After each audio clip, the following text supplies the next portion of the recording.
A seasonal fire lookout is sent to an aging tower deep in Glacier National Park. The days are peaceful, the nights are still.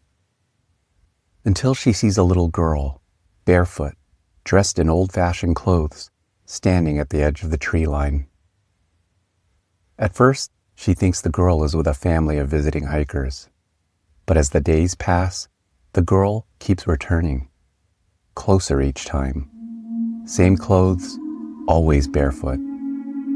Then one morning, she receives something from the little girl, an extraordinary gift. This is Odd National Park, where the natural meets the supernatural.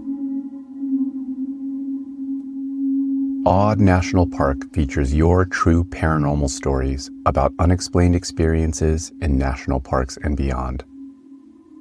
If you enjoy the show, follow Odd National Park and visit the support page on our website to help us pass your strange stories down the trail. Thank you. Tonight's story comes from Casey, a former seasonal employee who worked in Glacier National Park. She shared her personal experience through a personal journal she kept while stationed alone as a fire watch lookout. Some details have been changed due to the nature of this type of work, but the heart of Casey's story remains untouched. Glacier is one of the most striking landscapes in the U.S. National Park system. Over 1 million acres of alpine meadows, rugged peaks, and forests so dense they seem to swallow the trails. It's a place shaped by ice, wind, and time. Each summer, fire lookouts are stationed in remote towers across the park. Their job? Watch for smoke and report what they see. But when the nearest person is miles away and night falls over the high country, what they feel is a different story. Tonight, we follow one of those lookouts through a stretch of summer where the quiet grew heavier by the day. The nights turned uneasy, and a presence began to appear at the edge of the forest, silent, watchful, and waiting to be seen. Here's Casey's story. Hey James, when I heard about your show, I knew I had to send my story to you. I had a very strange experience while working in a national park, something I still can't explain. About 10 years ago, I worked as a fire lookout in Glacier. I was assigned to Lookout 58, an older station not far from the Western Ridge. It was still in use, but definitely showing its age. The place creaked even when there was no wind. The tower felt like it had a personality all its own, and eventually it was decommissioned. The ranger who gave me the assignment said people called it the ghost tower because of strange things people reported experiencing up there over the years. I laughed it off, thinking he was just messing with the new recruit. I couldn't have been more wrong. For the first few days, it was everything I hoped for. Long stretches of quiet, a view that went on, and no cell signal. Just me, the trees, and the sky. Occasionally, hikers would make their way up to check out the tower, but that was rare. I was essentially alone. In addition to the official logbook, I kept a personal journal, just something for myself to document my life. Sketches, to-do lists, goals and dreams, the usual. 5 days in, I was hiking back from an overlook when I noticed movement near the trail. A little girl. She couldn't have been more than 8 or 9. Long dark hair, barefoot. She was wearing what looked like a pale blue dress, something old-fashioned, like out of an old photo. She was standing just off the trail, watching me. I called out, but she turned and ran. It caught me off guard, but I wasn't scared. I figured she was with a group, maybe a family hiking up for the view. But no one came up that day, or the next.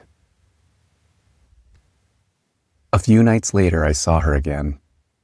I was out on the catwalk when I spotted her, just at the edge of the clearing.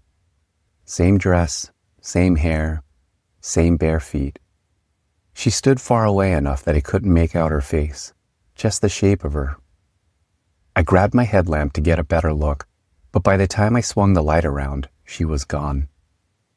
It kept happening after that, always in the evening, always watching, never making a sound. I tried to come up with explanations.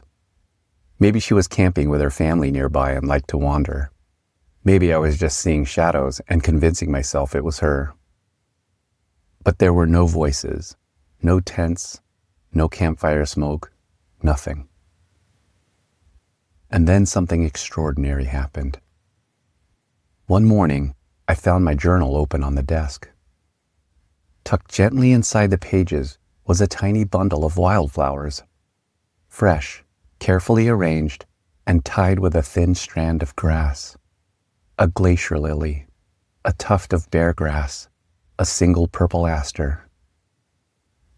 I hadn't picked them, and I never left the journal open. I stood there for a long time staring at it.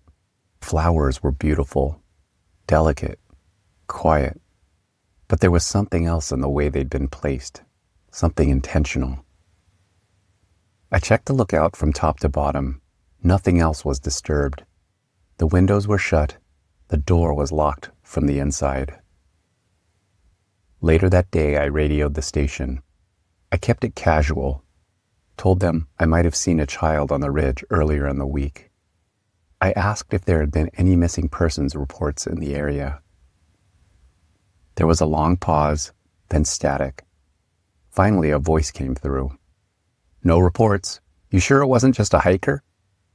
I said I was sure, but it was clear they didn't think much of it. The next morning, I caught another glimpse of her. She was closer to the tower this time. A few days later, a small team came up for a supply drop, including the same ranger who had given me the assignment. Along with the supplies, he handed me a beat-up binder. "I think you'll be interested in this," he said with a smile. "Tower lore," he added. "People like to keep track of the weird stuff." That night, I flipped through it by lantern. Halfway through, I stopped. There was a photocopy of a missing person flyer, yellowed and creased, dated 1979. A little girl, 8 years old, last seen near the western ridge. She'd wandered off while up here with her family and was never found. The photo was grainy, but I recognized her. Same dress, same dark hair, same tilt of the head, like she was listening to something just out of frame. It was her. I didn't sleep that night. I sat with the binder open and every lantern in the place burning. She didn't come back after that, not once. But as I stared at the photo, at that same pale blue dress, that same tilt of the head, I kept thinking about the flowers. Glacier lily, bear grass, aster. I knew what they meant. I'd picked enough wildflowers over the years to remember. Glacier lilies bloom after snowmelt. Bear grass survives where almost nothing else does. Asters are for memory. She left me a message.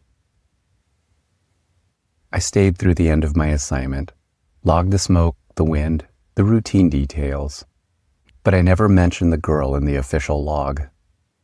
I kept my journal, but before I packed up to leave, I wrote one final note and tucked it into the binder with the missing person flyer and placed it in the drawer under the radio.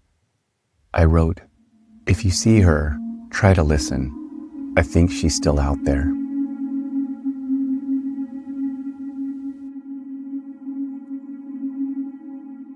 Fire towers offer perspective, a place to rise above it all, to watch, to wait, to provide safety in the stillness. But elevation doesn't mean escape, and some silences aren't peaceful, they're patient. Casey went to Lookout 58 expecting solitude. Instead, she found a presence that never spoke. It watched and chose to be seen.